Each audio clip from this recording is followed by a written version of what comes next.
Bienvenidos a ICN Digital. Gracias por preferir informarse con nosotros. Recuerde que nos puede seguir en Facebook, Instagram, Twitter y YouTube como ICN.digital. Mi nombre es Claudia Díaz y este día le doy la bienvenida al ingeniero, empresario y exfuncionario del gobierno de la presidenta Xiomara Castro. Ingeniero Barquero, muchas gracias por acompañarnos. Gracias por darle este espacio a ICN.digital. Muchas gracias, Claudia. Un gusto saludarte y un gusto saludar al pueblo hondureño a través de ICN Digital. Si nos cuenta cuál era su plan y cuál era su visión en aquel momento mientras usted ostentaba ese cargo. El plan era traer inversión al país y de hecho el año pasado lo logramos. En el año 2021, el último año del gobierno anterior, se tuvieron en la Secretaría de Desarrollo Económico aprobaciones de inversiones en el régimen RIT y régimen SOLI por 6.000 millones de lempiras. El año pasado nosotros logramos hacer crecer eso más de 400%, llegando hasta 26.000 millones de lempiras. Otro de los grandes objetivos era la simplificación administrativa. Cuando recibí la Secretaría estaba con un 12% de avance en la automatización de la Secretaría y cuando salí, un año y un par de meses después, estaba prácticamente en un 80%.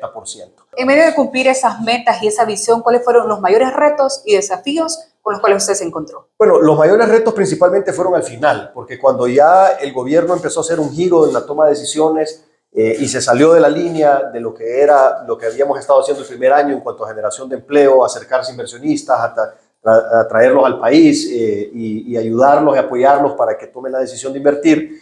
De repente este año se empezó a tener un giro y empezó a prevalecer una línea anti-empresa privada. Lo que le vino a poner la cereza al pastel pues fue la ley tributaria, ese nuevo proyecto de ley tributaria que lo que hizo fue paralizar por completo todos los proyectos de inversión en el país. La encuesta de Equipo de Reflexión, Investigación y Comunicaciones de la Compañía de Jesús revela que en un 61% de la población desaprueba la forma en que la presidenta Castro conduce al gobierno. ¿Cómo puede interpretar usted este descenso? El año pasado había una lógica con la cual se tomaban las decisiones y este año esa lógica cambió. El año pasado la presidenta mantenía una popularidad alta, este año la popularidad de la presidenta cae por ese giro en la toma de decisiones, por ese giro en la estrategia y por ese giro y cambio de radicalización en el mensaje y en la toma de decisiones gubernamentales. ¿Y esas decisiones llevan el país hacia el rumbo que se necesita? No, lo llevan al rumbo equivocado. Honduras lo que menos necesita es confrontación. Honduras lo que necesita es que nos unamos toda la familia hondureña para poder trabajar juntos y desarrollar el país económico y socialmente. Pero ese discurso de división, de odio y de ataque que viene desde el gobierno de algunos funcionarios no es lo que Honduras necesita ni es lo que los hondureños quieren. ¿Qué decisiones podría tomar la presidenta para corregir este descenso? Bueno, ella puede tomar muchas decisiones. Primero, simple y sencillamente puede dar la orden de que se dejen de mandar esos mensajes negativos, que se dejen de mandar esos mensajes de agresión, esas campañas en contra del sector privado y abrazar un discurso diferente en el sentido de atraer a la inversión, hacer llamados a los inversionistas para que vengan a invertir en el país. Otra medida puede ser despedir a los funcionarios que estén en esa línea anti-empresa privada, anti-desarrollo, y que lo único que están haciendo es ayudando a que haya más pobreza en el país. Usted que estuvo al interno, ¿qué funcionarios están dirigiendo el gobierno hacia una ruta donde no hay crecimiento? Bueno, eso es un grupo de varios, son pequeños, en realidad es un pequeño grupo, pero son varios funcionarios. Por ejemplo, está la ministra Rixi Moncada, está Ricardo Salgado, está Luqui Medina, está Marlon Ochoa, que son principalmente, digamos, los funcionarios que han tenido un discurso anti-empresa privada, anti-inversión, anti-desarrollo, y que lo único que están haciendo pues es ayudando para que el país retroceda y haya más pobreza en el país. Que algunos funcionarios estén dimitiendo de sus cargos, ¿le manda un mensaje a la presidenta? Lo que te mando es un mensaje no solo a la presidenta, sino que al país y a todos los hondureños. Es necesario que la presidenta tome decisiones en función de lo que realmente el país necesita y en función de lo que el pueblo quiere. Lamentablemente, la línea gubernamental se ha estado alejando estos últimos meses de lo que el pueblo quiere y necesita. El año pasado estaba más alineado con lo que el pueblo quiere y necesita y este año se está alejando y eso es sumamente preocupante. ¿Y por qué este cambio de discurso cuando fue lo que le prometieron al pueblo hondureño? Lo que hemos visto es que un pequeño grupo de radicales dentro del gobierno son los que están tomando las decisiones y esas decisiones son decisiones equivocadas que nos llevan al país al fracaso y a estar votando la popularidad de la presidenta. Pero las decisiones de esos funcionarios están de alguna manera avaladas por la presidenta. Totalmente, y eso es parte del error. Tiene que dejarse orientar por personas que realmente le ayuden a desarrollar el país y no por personas que nos terminen de llevar al barranco. La semana anterior fue una semana trágica para el país. En cuanto a eso, ¿cree usted que se está haciendo suficiente para prevenir tanto la corrupción, tanto como la delincuencia y la inseguridad que se vive en nuestro país? Mira, las cosas se miden en función de los resultados. y obviamente los resultados te indican que no se está haciendo lo suficiente, porque cuando haces lo suficiente los resultados son evidentes. Entonces se tienen que revisar las estrategias y se tienen que implementar nuevas estrategias, porque si seguimos haciendo lo mismo, vamos a tener los mismos o peores resultados. Entonces necesitamos nuevas estrategias para poder sacar adelante el país. Al final de cuentas, el tema de seguridad, se cometió un error al haberle quitado a los militares el cuidado de las cárceles. Tuvimos las situaciones que tuvimos en estas últimas semanas. Ahora le regresa otra vez a los militares las cárceles. Realmente no estaba preparado el país para quitarle el mando de las cárceles al ejército. Se tenía que haber primero programado bien eso, se tenía que haber armado bien un plan y equipado bien y preparado bien un equipo nuevo para que recibiera las cárceles, pero esa improvisación y esas decisiones tan a matacaballo, pues realmente nos llevaron al problema que nos llevaron ahorita con ese montón de situaciones negativas y lamentables en las cárceles. Y en cuanto también a lo que está pasando en las calles, definitivamente esto pasa porque el crimen organizado se siente con total impunidad y con la confianza de poder salir y hacer lo que quieran, donde quieran, porque según ellos no les va a pasar nada, no los van a agarrar, no los van a meter presos y no van a pagar las consecuencias. Entonces, mientras el gobierno no los agarre, no les caiga todo el peso de la ley y no los metan presos, ellos van a seguir actuando dentro de ese marco de impunidad con toda la confianza que han estado actuando en el país, y no solo ahorita, sino que en los últimos años. ¿Hemos tenido un crecimiento económico que se vea reflejado durante la administración de la presidenta? No lo hemos tenido. El año pasado tuvimos un crecimiento bajo, fue mejor que el promedio de América Latina, fue mayor que el promedio de la región centroamericana, pero aún así es insuficiente. Nosotros tenemos que crecer muchísimo más que eso. Decir que crecimos arriba del promedio de América Latina o arriba del promedio de Centroamérica no es suficiente. Nosotros tenemos que crecer al doble o al triple de eso para realmente poder comenzar a mover la aguja en lo que es la pobreza en el país. Y para eso se requieren un montón de cosas, no solo cambiar el discurso, sino que también realmente diseñar políticas públicas que nos ayuden a atraer estos capitales. ¿Cuáles podrían ser las medidas para atraer la inversión a Honduras? O sea, puntuales. Primero, eliminar esa ley tributaria. Esa no es la manera de avanzar en el país. Primero, esa ley no hace bien su trabajo en cuanto a la eliminación de los abusos. Y segundo, elimina los pocos elementos de competitividad del país para atraer capitales. Lo que hay que hacer es que dejar que coexistan los regímenes viejos. Si se quieren hacer regímenes nuevos, hacerlos y dejar que coexistan los viejos con los nuevos, implementando los controles que se necesitan para evitar los abusos y los errores del pasado en los regímenes viejos y en los regímenes nuevos. Los esfuerzos para reducir esos abusos ya los estábamos haciendo. El año pasado, en la Secretaría de Desarrollo Económico, se le quitaron a muchísimas empresas el derecho a régimen RIT y el régimen SOLI, precisamente por haber abusado de los regímenes. No es necesario eliminar los regímenes especiales. Eliminarlos va a ser un enorme retroceso en la capacidad del país de generar empleo. Y eso sumado a que ya estamos generando poco empleo. El año pasado, el Instituto Hondureño de Seguridad Social, durante el año 2022, creció apenas 18,000 empleos formales, apenas 18,000. Y la mitad de esos empleos fueron en los regímenes especiales. Entonces, ¿qué vamos a hacer? Vamos a matar la mitad de la generación de empleo nuevo en el país como mínimo. Y adicionalmente a eso también, el mal ambiente que se le crea a las empresas hace que tome las decisiones, cuando se le baja la demanda a nivel internacional, hace que tome las decisiones de cerrar ¿a dónde? En Honduras. ¿Tiene alguna bondades esta reforma a la Ley de Justicia Tributaria o todo está afectando a nivel empresarial? Mira, es que la ley como un todo es más el perjuicio que el beneficio. Mucho más el perjuicio que el beneficio. El problema es que esta ley la han empaquetado dentro de un discurso de odio en contra de la empresa privada, de odio en contra de los ricos, queriendo meternos en una división entre los ricos y los pobres y a pelearnos entre los trabajadores y los empresarios, que es una filosofía vieja que ya fracasó en el mundo de los comunistas. Entonces, ese tema tenemos que superarlo ya en Honduras. Este desacuerdo fue uno de los detonantes por los cuales usted dice, ya no voy a seguir como se Ese fue uno, sí. Y que su opinión estuviera en desacuerdo provocó algún tipo de incomodidad en el sector empresarial o con algunos funcionarios. Bueno, con algunos funcionarios obviamente no les gustaba mi discurso, pero eso a mí me tiene muy sin cuidado, pues, o sea, yo tenía el mismo discurso antes del gobierno, durante el gobierno y después del gobierno. Yo vengo de la empresa privada, soy de la empresa privada y estoy convencido que la única manera de sacar adelante nuestro país es atrayendo capitales para invertir en el país y generar empleo para poder reducir la pobreza. No hay otra. Usted se vio, pues, de alguna manera como vocero, también promotor de la alianza en octubre del año 2021. Sí. ¿Cree usted que esa alianza existe todavía? No, desde hace mucho tiempo que no. O sea, prácticamente desde que empezó el gobierno, esa alianza se rompió.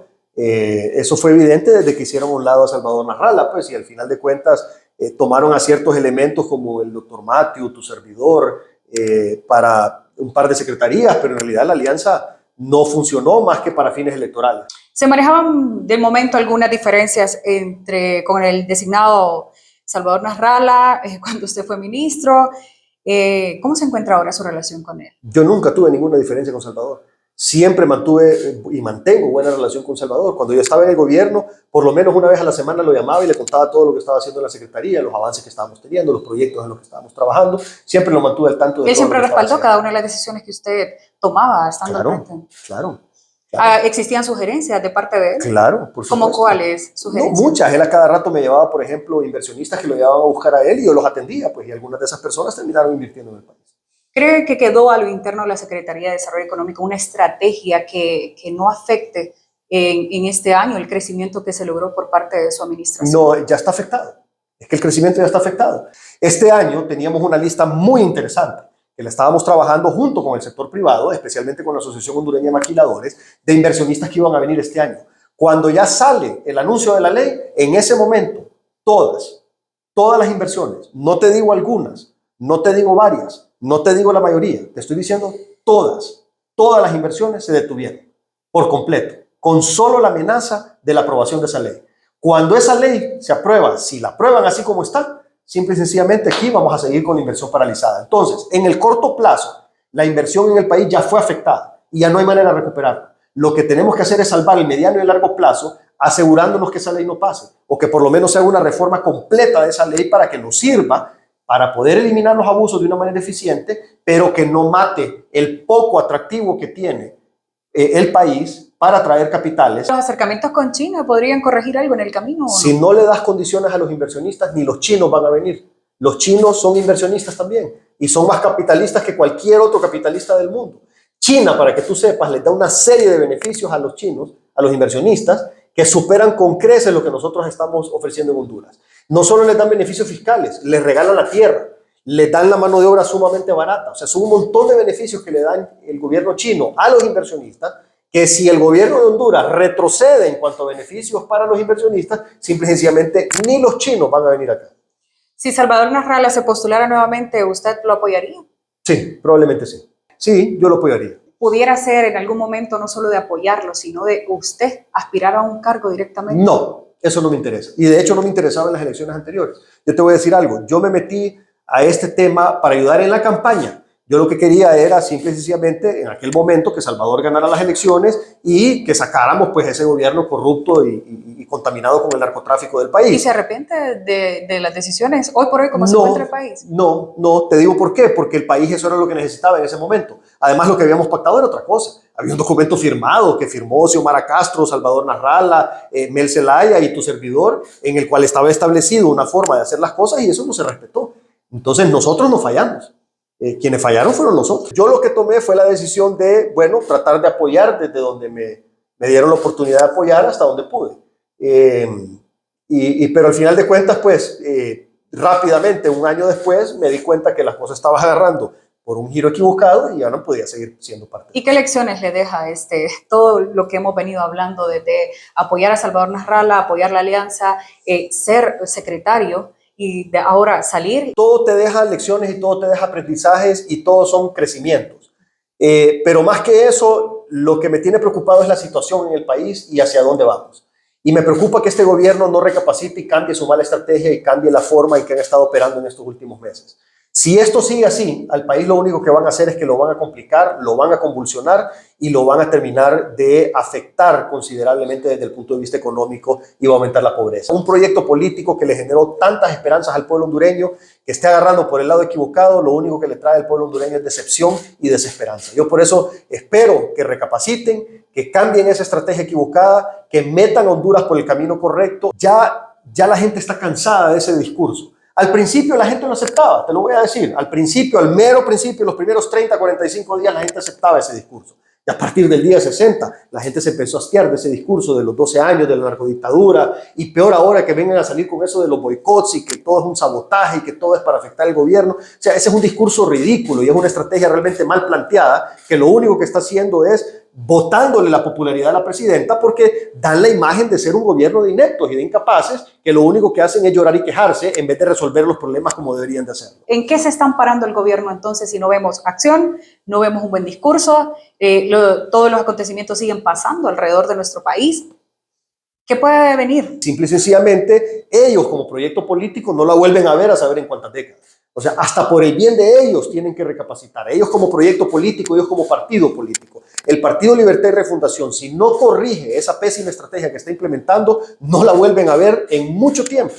Tienen que recapacitar. Y yo no lo digo para que ellos ganen puntos y logren reelegirse. No, lo digo porque muy por encima de eso está el bienestar del pueblo hondureño. ¿Cree que las gestiones que han tenido la mayoría de funcionarios han sido la manera más transparente, que siempre fue el discurso de la presidenta? Yo creo que hay unos que sí. Y yo te lo digo, habiendo estado en el gobierno, te puedo asegurar que hay un montón de funcionarios que genuinamente quieren hacer las cosas bien, que hacen su mejor esfuerzo. ¿Y se les deja hacer las cosas bien?